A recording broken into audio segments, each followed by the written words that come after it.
Well, Michael, so how's it going with your weight loss? You know, it was going okay for a while. I got the first 20 pounds off, not any problem at all, but I've just kind of plateaued. I'm stuck there. I've got about 15 pounds to go. I've done Weight Watchers. It's just not working. Did you do the in-person Weight Watchers or Weight Watchers online like we talked about? Oh, I did the Weight Watchers online like we talked about. Uh-huh.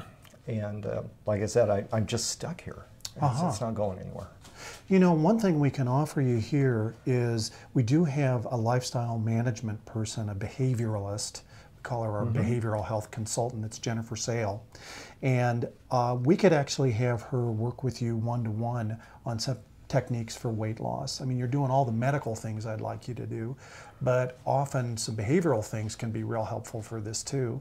And usually it's only a few visits, or we can meet with some regularity. It's kind of your choice on that. Would you like to at least meet her and see what we have to offer? Well, certainly at this point I'd like to try anything because it's just not working. Okay.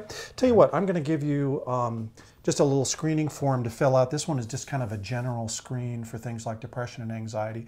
It's the kind of thing we like to make sure we update on everybody at least once a year. Okay. I'm also going to have you fill out an Epworth sleepiness scale, since anyone who's even a little overweight is at higher risk for sleep apnea.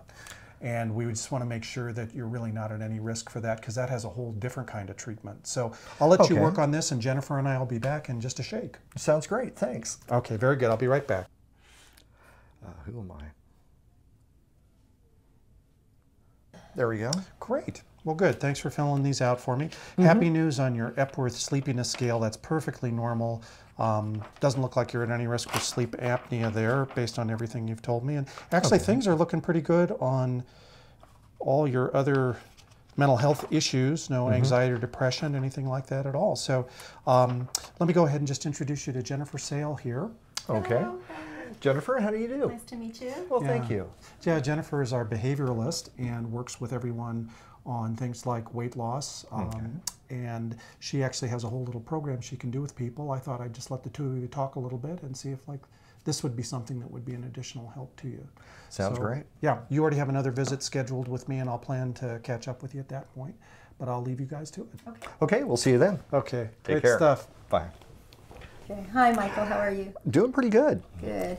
I hear you've had some frustration with trying to lose weight. I really have. I've done the Weight Watchers online thing, and it worked really good. Got the first 20, 25 pounds off, but I'm stuck. I've got about 15 pounds to go, and there I am. You know, we have the medical part of this figured out, and everything's going according to plan, but Okay. Well, sometimes it helps to have a coach. You know, it helps to meet one-on-one with somebody on a regular basis, and we can just sort of track what's happening, and, you know, maybe where there's some glitches along the way, either with your diet or exercise or, you know, whatever. There's a few components of it. I would be asking you to keep a food journal. So that, you know, we kind of can see the pattern of your eating over a couple of weeks to begin with anyway.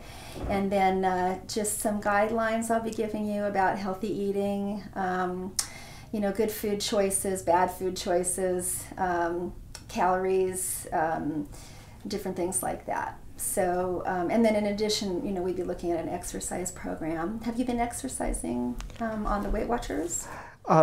not a whole bunch, actually. That's not really my favorite activity. Okay. Okay, that will be an important component of what we work on in the sessions. Do you think that's something you can get behind? Is that something that you'd like to try to incorporate into what you're doing? I think at this point, frustration is a great motivator. Okay. We would start small, you know. Walking is a great exercise. I don't know if you have any preference about, you know, what kind of exercise you like to do, but it's a good start. And you know, maybe just start you out with, you know, 10 minutes a day and gradually build up to what we'd like to build up to is about 30 minutes 5 days a week. Okay, that sounds reasonable. Possibility? Yeah, I think I could work that in. Okay. It really increases your metabolism. It helps you burn calories faster, and it just makes you feel good. You know, it just increases those endorphins to the brain, and you know, it just helps you feel good. So, and in addition to those things, we kind of want to look at maybe what are some of the triggers that you have for eating. You know, some of the habits. If there's an emotional, psychological component to your eating. That we might want to explore, that kind of thing. So it's sort of a several-tiered process, but the sessions are about a half an hour each week. Okay. You know, we try to get you as close to the same time as possible, and then, you know, you just report back in terms of what you've been doing, what some of the problems might have been along the way, and we'll just troubleshoot as we go. Well, that sounds like a workable plan and entirely reasonable. Okay, great. Well, thank you. Terrific. Well, we'll set up an appointment today for you to get started. That sounds great. I'm really excited about this. All right, great. All right, look forward to seeing you again. Thanks. Okay.